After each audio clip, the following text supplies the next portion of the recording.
போன வீடியோவில் நம்ம எதை பற்றி பார்த்துட்டு இருந்தோம் அப்படின்னா, காளியும் ஆதிபரசையும் எதிர்கொள்றதுக்கு அந்த சும்பாசுரன் வந்து ஒரு மிகப்பெரிய படை திரட்டிட்டு இருந்தான். சும்பாசுரனோட மிகப்பெரிய படை எதிர்கொள்றதுக்கு இந்த மகாயுதத்தில் தேவர்கள் உதவி பண்ணணும்னு நினச்சாங்க. அதனால் தேவர்களோட உடம்புல இருந்து வெளிப்பட்ட பெண் சக்திகள் எல்லாத்தையுமே ஒன்று திரட்டி ஆதிபரசி ஒரு மிகப்பெரிய பெண் போர் படையோட அவங்க காத்துட்டு இருந்தாங்க. அந்த சமயத்தில் தான் வந்து அந்த பெண் போர் படைகளோட சக்திகள் எல்லாத்தையும் பார்த்து வியந்த சிவபெருமான் வந்து காட்சி கொடுக்குறாரு. சிவபெருமான் வந்து அவரோட வேண்டுகோளையும் வைக்கிறாரு. ஆதிபரசி போர் முடிஞ்சோடனே உங்களோட வேண்டுகோள் நிறைவேற்றப்படும் அப்படின்னு சொல்கிறாங்க. இதை கேட்டு சிவபெருமான் ரொம்ப நெகிழ்ச்சி அடைகிறாரு. அந்த சமயத்தில் தான் காளி வந்து சிவபெருமான் கிட்ட அவர் அசுரர்களுக்காக தூது போகணும் அப்படின்னு அவங்க கேட்குறாங்க. காளி கேட்டதுனால அசுரர்களுக்காக தூது போகிறாரு சிவபெருமான். சிவபெருமான் வந்து அசுரர்களான கோட்டைகளுக்கு போய் அங்கே சும்பாசுரனை பார்த்து, நீ வந்து போர்க்களத்துக்கு போய் உன்னோட உயிரை விட்டுறாத, நீ பாதாளத்துக்கு போய் உன்னோட உயிரை காப்பாற்றிக்கோ. போர்க்களத்தில் வந்து உன்னை கொல்றதுக்காகவே உருவாக்கப்பட்ட பெண் சக்திகள் வந்து மிகப்பெரிய போர் படையோடு இருக்காங்க. அவங்ககிட்ட போய் போர் பண்ணீங்க அப்படின்னா கண்டிப்பாக உனக்கு அழிவு அப்படிங்கிற நிச்சயம். நீ பாதாளத்துக்கு போய் பிரகலாதன் பலிச்சக்கரவர்த்தி இருக்கிற இடத்துல போய் நீ சந்தோஷமாக இரு, இதுதான் அவனுக்கு கொடுக்குற அறிவுரை அப்படின்னு அவர் ஆதிபரசி சொன்ன தூதை வந்து சும்பாசுரன் கிட்ட போய் சொல்கிறாரு. இதை கேட்ட சும்பாசுரனுக்கு இன்னும் கோபம் அதிகமாகுது. என்னடா இது, நம்மளோட அசுர வீரர்கள் எல்லாத்தையுமே கொண்டது மட்டும் இல்லாமல் நம்மளை உயிருக்கு பயந்து போர்க்களத்தை விட்டு போய் நீ பாதாளத்திலே போய் பதுங்கிக்கோ அப்படின்னு ஒரு தூதுவர் அனுப்பியிருக்காங்க. இதை கேட்டு அவன் ரொம்ப ஆத்திரமடைஞ்சாங்க. தூது சொல்லி முடிச்சோடனே சிவபெருமான் மறைய செய்கிறாரு. சிவபெருமான் சொன்ன தூதை கேட்டு அந்த சும்பாசுரன் வந்து கொஞ்சம் கூட தாமதிக்காமல் நம்மளோட போர் படைகள் எல்லாத்தையுமே அழைச்சிக்கிட்டு நம்ம போர்க்களத்துக்கு போகணும்னு சொல்லி சும்பன் நிசும்பன் வந்து போர்க்களத்துக்கு போகிறாங்க. அங்கே போய் பார்த்தா அப்படின்னா அந்த காளியும் சரி, காளியோட இருக்கக்கூடிய ஆதிபரசி சரி, அவங்களுக்கு உதவியாக இருக்கக்கூடிய நவசக்திகள் எல்லாமே சேர்ந்து 16 திசைகளில் வந்து அசுரர்களை வந்து கொன்று குவிச்சிட்டு இருந்தாங்க. இதை பார்த்து ரொம்ப கோபம் அடைஞ்சிட்டு இருந்தாங்க. அந்த சமயத்தில் தான் வந்து அவங்க எல்லாருமே வந்து அசுரர்களை வீழ்த்தியாச்சு அப்படின்னு சொல்லி அந்த 9 பேர்களான நவசக்திகள் எல்லாமே வந்து அவங்களோட சங்கு எடுத்து முழங்க ஆரம்பித்தாங்க. இந்த பிரபஞ்சமே வந்து அப்படி நடுநடுங்கி போகிற அளவுக்கு சத்தம் கேட்டுட்டு இருந்துச்சு. இந்த சத்தத்தை கேட்ட உடனே ரத்த பீஜன் அப்படின்ற ஒரு கொடூரமான அசுரன் வந்து மயங்கி கிடந்தவன் முழிச்சுக்கிட்டான். முழிச்சு பார்த்தோம் அப்படின்னா அசுரர்கள் எல்லாமே கொல்லப்பட்டு இருந்தாங்க. போர்க்களமே ரத்த கலரியாக இருந்துச்சு. இதை பார்த்த ரத்த பீஜன் வந்து பயங்கர கோபமாக அவன் ஆதிபரசையும் காளியும் எதிர்த்து போர் பண்ணுறதுக்கு தயாரானான். இந்த போர்க்களத்தில் யார் ஜெயிப்பாங்க? இது வரைக்கும் தோல்வியே பார்க்காத ரத்த பீஜன் வந்து போர்க்களத்தில் திரும்ப இணைகிறதுனால அசுரர்களுக்கு ஒரு மிகப்பெரிய பலம் அப்படிங்கிறது வந்திருக்கு. இந்த பலத்தோட அசுரர்கள் வந்து ஆதிபரசியோட போர் வீரர்களை ஜெயிப்பாங்களா இல்லையா அப்படிங்கிறத பற்றி ஃபுல்லாக தெரியணும் அப்படின்னா இந்த வீடியோ ஸ்கிப் பண்ணாமல் முழுசாக பாருங்கள்.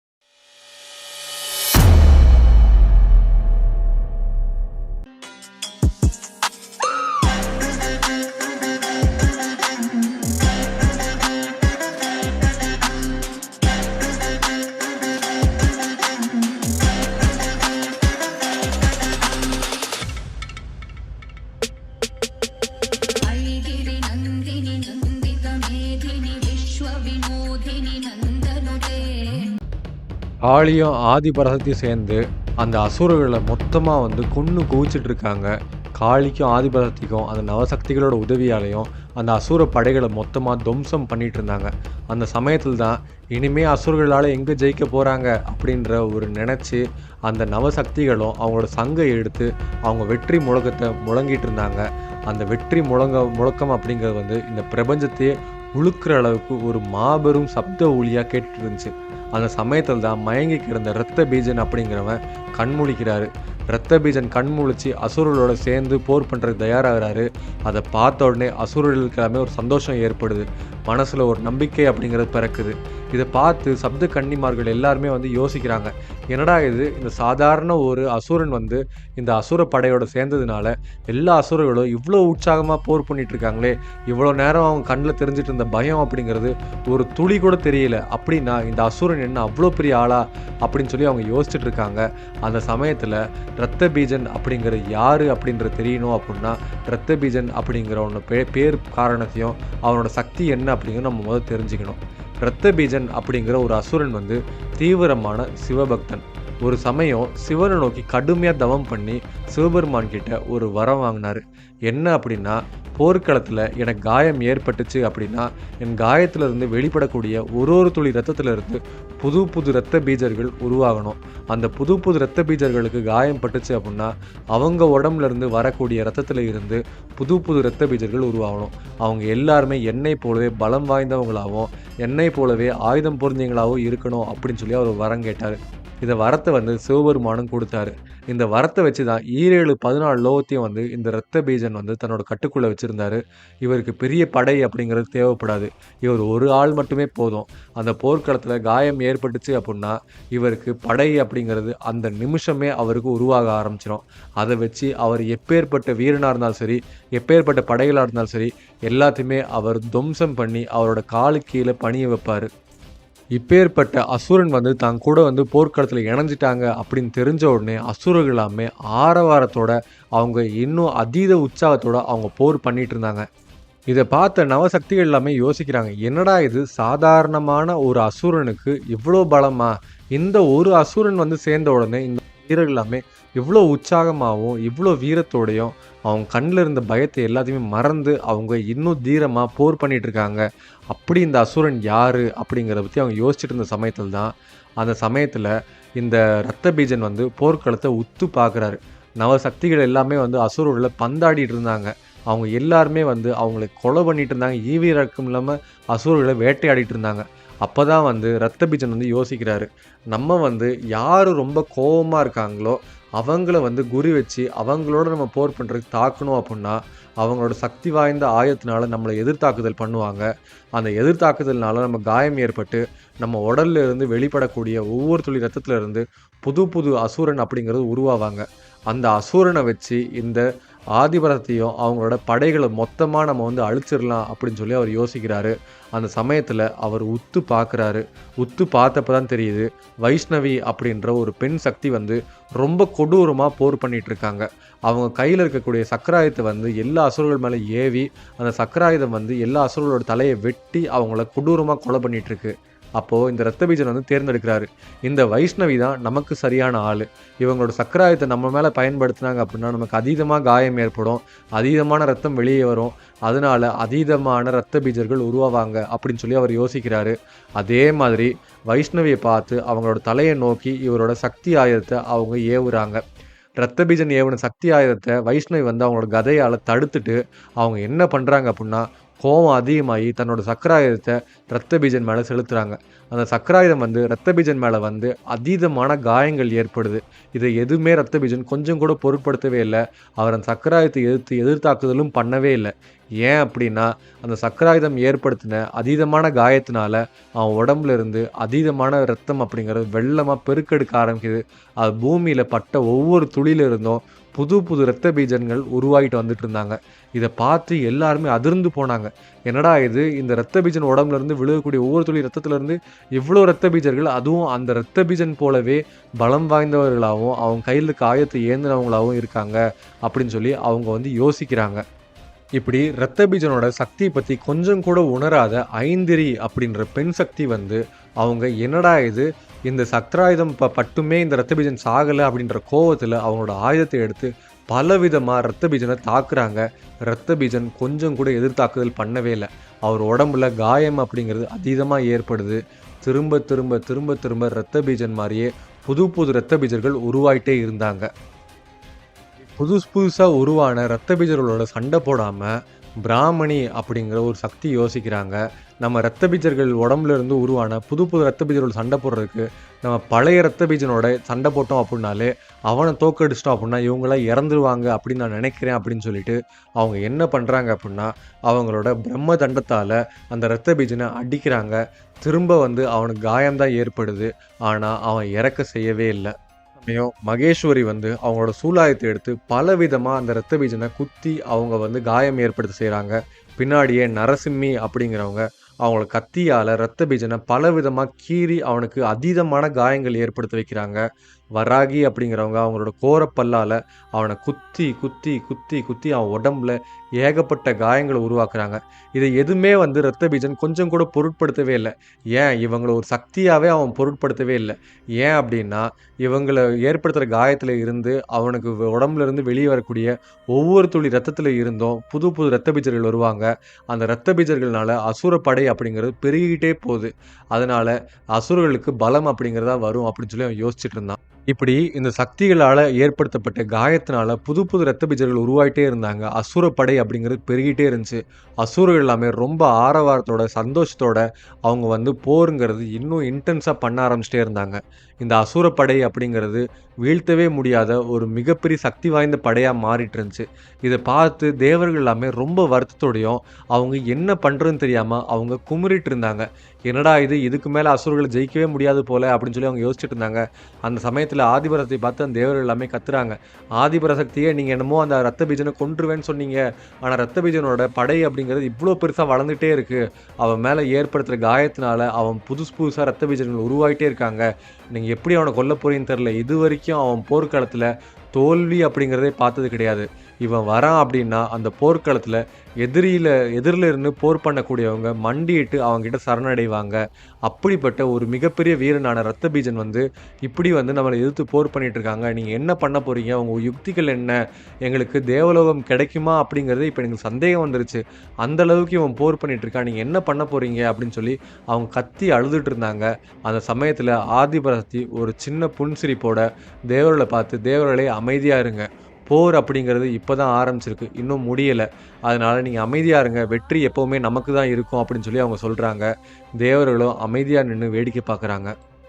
அந்த சமயத்தில் தான் என்னடா இது, நம்ம எவ்வளோதான் போர் பண்ணாலும் இந்த ரத்த பீஜன் சாக மாட்டேங்கிறானே அப்படின்ற ஒரு கோவத்தில் கௌமாரி அப்படிங்கிற சக்தி அவங்க கையில் இருக்கக்கூடிய ஆயுதத்தை வச்சு அவங்க ஓங்கி ரத்த பீஜனோட மார்புலே அடிக்கிறாங்க. ரத்த பீஜனுக்கு கோபம் அப்படிங்கிறது தலைக்கு மேலே ஏறுது. இப்படியே விட்டோம் அப்படின்னா நம்மளை ரொம்ப குறைச்சி எடை போட்டுருவாங்க, நம்ம எதிர்த்தாக்குதல் பண்ணுறதுக்கான நேரம் வந்துருச்சுன்னு சொல்லி ரத்த பீஜன் அவங்க இந்த நவசக்திகளையும் ஒன்றாவும் இந்த நவசக்திகளில் இருக்கக்கூடியவங்களை எல்லாரையும் தனித்தனியாகவும் போர் பண்ணிட்டு இருந்தாங்க. இப்படி கொடூரமாக போர் பண்ணிட்டு இருந்தப்போ என்ன பண்ணுறதுனே தெரியாமல் முழிச்சிட்டு இருந்தாங்க. போர் பண்ணுறோம், ஆனால் ரத்த பீஜனை கொல்லவே முடியல. ரத்த பீஜனை கொல்லணும்னு நினச்சி அவனை காயப்படுத்தணும் அப்படின்னா அவனோட ரத்தத்திலேருந்து புது ரத்த பீஜர்கள் உருவாகிறாங்க. இது எப்படி நம்ம தடுக்கிறதுனே தெரியல அப்படின்னு சொல்லி குழம்பி போய் இந்த நவசக்திகள் எல்லாமே போர் பண்ணிட்டு இருந்தாங்க. காளியும் என்ன பண்ணுறதுன்னு தெரியாமல் முழிச்சிட்டு இருந்தாங்க. அந்த சமயத்தில் தான் ஆதிபராசக்தி காளியை பார்த்து சொல்கிறாங்க, காளி, நான் உனக்கு ஒரு வேலை சொல்கிறேன், நீ அதை சரியாக செய்கிறியா அப்படின்னு சொல்லி சொல்கிறாங்க. அப்போ காளி சொல்கிறாங்க, நீங்கள் என்ன சொன்னாலும் செய்கிறேன், நீங்கள் உடனே சொல்லுங்கள் அப்படின்னு சொல்லி சொல்கிறாங்க. அப்போ தான் ஆதிபராசக்தி சொல்கிறாங்க, ரத்த பீஜனுக்கு காயம் ஏற்பட்டுச்சு அப்படின்னா அவன் உடம்புல இருந்து சிந்தக்கூடிய ஒவ்வொரு துளி ரத்தம் பூமியில் விழுந்த உடனே புது இரத்த பீஜர்கள் அவனை போலவே பலம் வாய்ந்தவங்களாக உருவாகிறாங்க. அதனால் நான் இரத்த பீஜர்களை பார்த்து என்னோட அம்பை வச்சு அவங்கள தாக்குவேன். அவங்க உடம்புல தாக்குன உடனே அவங்க மயங்குவாங்க. அவங்க உடம்புல காயப்பட்டு ரத்தம் கீழே விழுகிறதுக்குள்ளே நீ அந்த ரத்தத்தை பிடிச்சி குடிச்சிடணும். அது மட்டும் இல்லாமல் நீ வானத்துக்கும் பூமிக்கும் ஒரு மிகப்பெரிய உருவம் ஆனாதான் அந்த இரத்த பீஜர்களை அப்படியே நீ கடிச்சு அவங்களோட ரத்தத்தை உறிஞ்சி அவங்கள அப்படியே மென்று தின்ற முடியும் அப்படின்னு சொல்லி சொல்கிறாங்க. இதை கேட்ட உடனே காளி ரொம்ப உற்சாகமாயிடுறாங்க. எனக்கு இரத்த வெறி அப்படிங்கிறது ரொம்ப அதிகமாயிட்டே போகுது. எனக்கு போர்க்களத்தில் இரத்த வெறி அடக்கிறதுக்கு நீங்கள் தான் ரத்த பீஜனோட ரத்தத்தை எனக்கு படையலாக போடணும் அப்படின்னு சொல்லி அவங்க கேட்குறாங்க. இதை கேட்ட உடனே ஆதிபராசக்தி சொல்கிறாங்க, சாமுண்டி, உனக்கான போர் அப்படிங்கிறது ஆரம்பிச்சிருச்சு, நீ ஒரு மிகப்பெரிய விஸ்வரூபம் எடுத்தே ஆகணும்னு சொல்கிறாங்க. அதை சொன்ன உடனே காளி ஒரு மிகப்பெரிய உருவமாக அவங்க வளர ஆரம்பிக்கிறாங்க. அவங்க வானத்துக்கும் பூமிக்கும் ஒரு மிகப்பெரிய விஸ்வரூபம் எடுக்கிறாங்க. அந்த சமயத்தில் தான் ஆதிபராசக்தி அவங்க கையில் இருக்கக்கூடிய வில்லை வளைச்சி அவங்க அம்புகளை ரத்த பீஜனை பார்த்து எய்கிறாங்க. அது பட்ட உடனே ரத்த பீஜன் உடம்புல இருந்து சிந்தக்கூடிய ரத்தம் பூமியில் விழுகிறதுக்கு முன்னாடி அந்த காளி பிடிச்சி அந்த ரத்தத்தை பூரா குடிச்சிடுறாங்க. அந்த ரத்த பீஜனுமே மென்னு தின்னுடுறாங்க. இதை பார்த்து அசுரர்களாமே கொஞ்சம் பயப்படுறாங்க. என்னடா இது, இந்த காளி இப்படி நரமாமிசம் திங்கிற வெறியோடு இருக்காங்க, இவள் ரத்த வெறி அடக்கவே முடியாது போல அப்படின்னு சொல்லி அவங்க வியந்து பார்த்துட்டு இருந்தப்போ தான் காளிக்கு ஏற்ற மாதிரியே அவங்களுக்கு இந்த போர்க்களத்தில் அவங்களுக்கு ஒரு இரத்த படையலே ஆதிபராசக்தி கொடுக்க ஆரம்பித்தாங்க. அவங்க ஒரு ஆயுதமாக அவங்க ரத்த பீஜன் மேலே செலுத்த ஆரம்பிக்கிறாங்க. ரத்த பீஜன் மேலே பட்ட உடனே அவன் மயங்கி கீழே விழுகிறப்போ அவனை அப்படியே பிடிச்சி அந்த காளி மிழுங்கிடுறாங்க. இப்படியே போயிட்டு இருந்தப்போ தான் ஆதிபராசக்தி யோசிக்கிறாங்க, இப்படியே நம்ம எத்தனை ரத்த பீஜர்களை நம்ம வெட்டுறது, அதை எத்தனை ரத்த பீஜர்களை காளி திம்பாங்கன்னு தெரியல அப்படின்னு சொல்லி யோசிச்சுட்டு இருந்த சமயத்தில் தான் காளி ஒரு ரத்த பீஜனை பிடிச்சி அப்படியே கடிச்சு அவங்க ரத்தத்தை உறிஞ்சி அவங்க உடம்பை தூக்கி எறிகிறாங்க. அந்த போர்க்களத்தில் ரத்த பீஜனோட உடல் போய் விழுகிறப்ப தான் ஆதிபராசக்தி ஒரு விஷயத்தை கவனிக்கிறாங்க.